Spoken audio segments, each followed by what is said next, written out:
What's good, YouTube? It's your boy Brandon Kid, and I'm here with another YouTube video. Another one.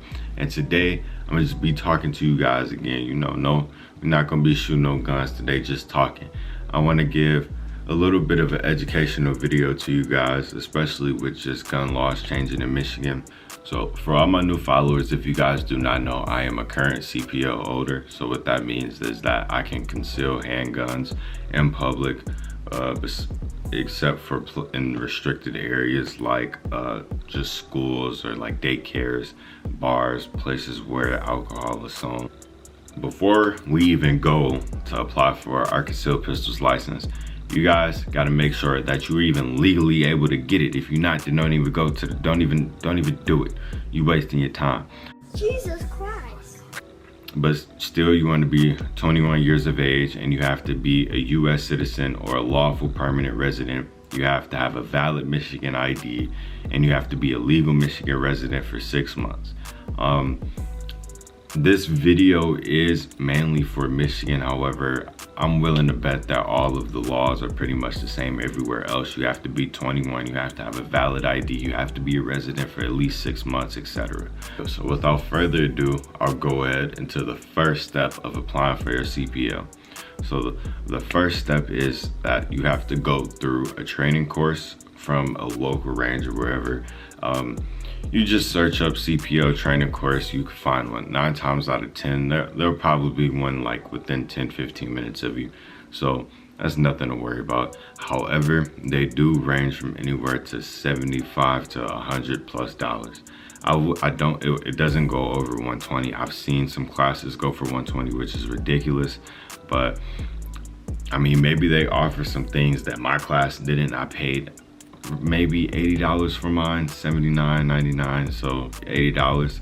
That's not that bad. During your CPL course, you'll spend about 8 hours wherever you are. It's broken down into 5 hours into you being in like a classroom setup, and you're going through educational videos, going through the different types of firearms and stuff like that, or handguns to be more specific. And then you go through different type of laws, like restricted areas, a lot of stuff like that.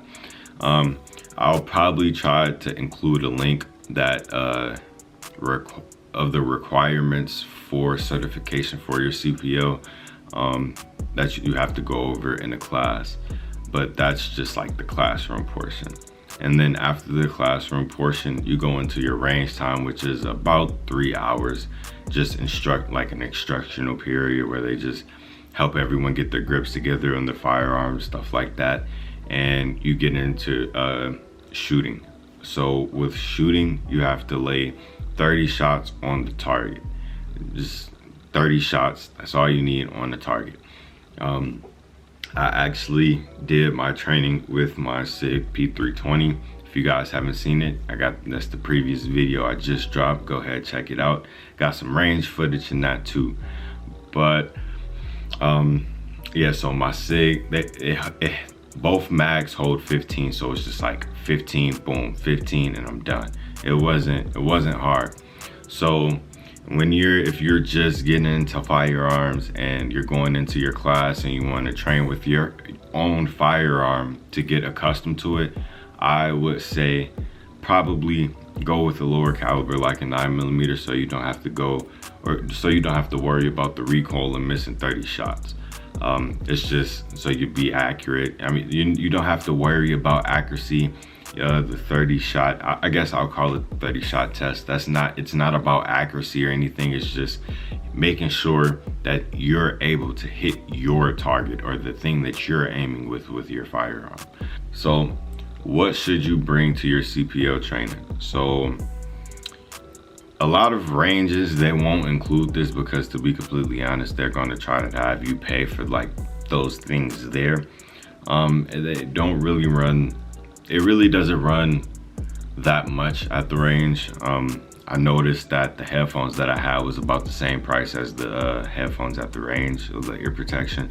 So it really doesn't make that much of a difference. But if you want to come with all your own gear, that's perfectly fine. However, I do recommend coming with your own firearm, because if you come with your own firearm, like I said, you're able to get a feel for your own firearm, the thing that you're carrying every day, the thing that you're trusting your life with, or you potentially might have to like defend yourself with. After you finish your 30-shot test, that's pretty much the end of everything. You did your 5 hours in the classroom, your 3 hours in the range.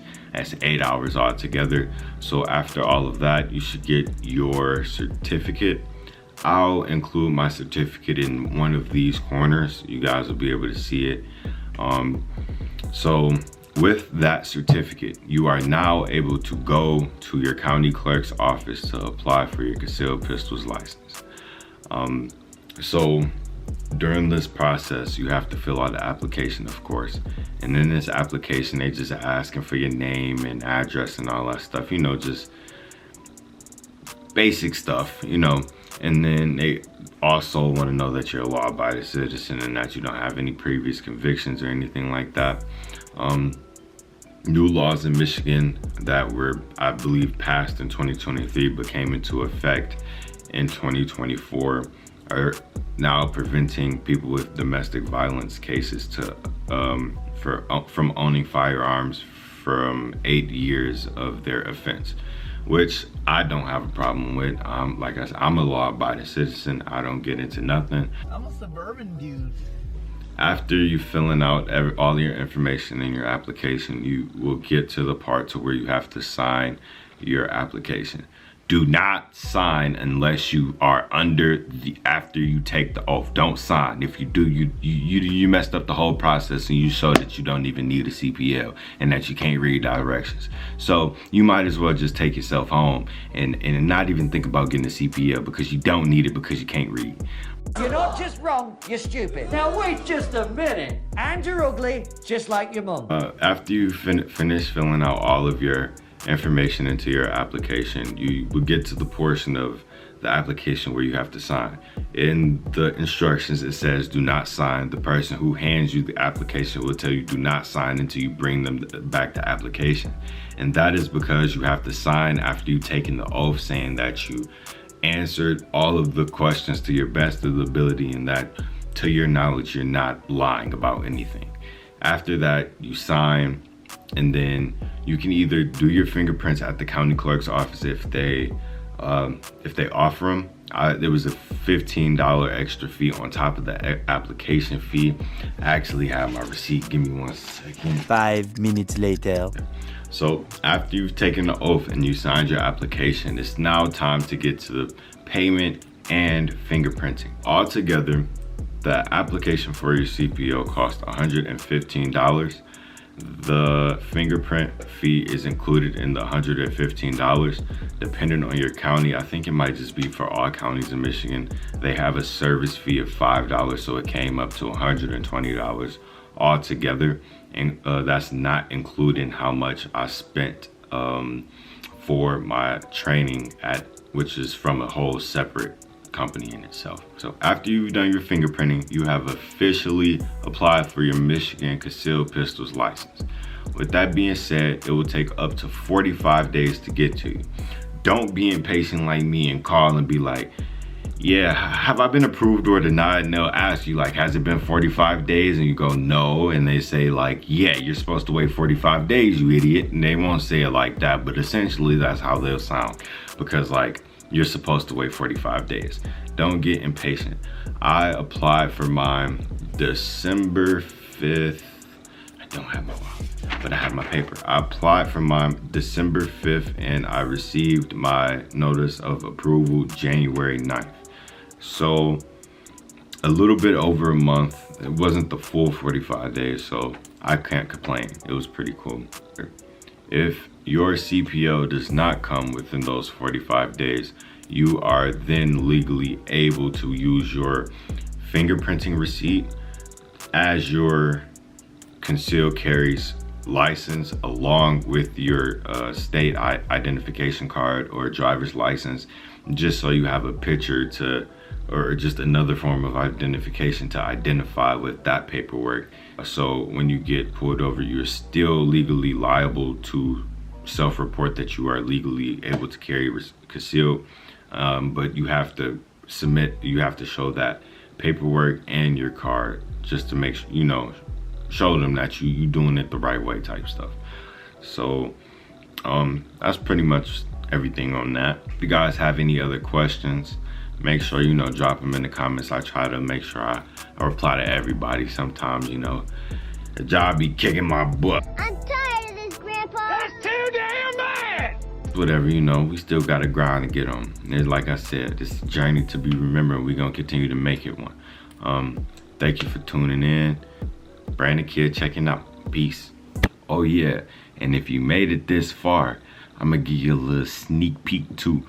You can't even though it's in the video, don't everybody make it this far. So yeah, next video. Next video, don't be telling everybody if they ain't make it to the end. It's only for the people that made it to the end. It's my gift to you. That's all I'm gonna give. Next video. But hope y'all have a good one. Brandon Kid checking out with another video. And stay blessed, y'all. Peace.